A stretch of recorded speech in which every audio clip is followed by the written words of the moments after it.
ఏ విషయంలో అయినా నువ్వు పడిపోయావే, పడిపోవటం వలన పక్కన వాళ్ళు అనుకుంటున్నారే ఇది వీడి యొక్క పతనం అని. ఆ పతనం శాశ్వతం కాదు. నీ మనస్సులో ఒక తృష్ణ కలగాలి, నీ మనసులో ఒక ఆశ కలగాలి.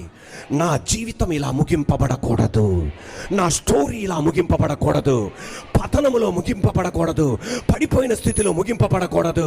నా దేవుడు జోక్యం చేసుకొని ఈ స్థితి నుండి నన్ను బయట తీసుకురావాలి. నిన్ను దర్శిస్తాడు ఆయన, నిన్ను విడుదల పరుస్తాడు ఆయన. నిన్న ఆ స్థితి నుండి బయట తీసుకురావడానికి ఆయన ఏ విధం చేతనను ఎవరినైనా వాడుకుంటాడు ఆయన. మన యేసయ్య ఇలాంటి యేసుప్రభు కాదండి, ఒక విగ్రహం కాదండి యేసయ్య. నువ్వు ఎంత సజీవుడువో ఆయన అంతే సజీవుడు. ఆయన నీలో ఉన్నవాడు లోకములో ఉన్నవాడి కంటే గొప్పవాడు.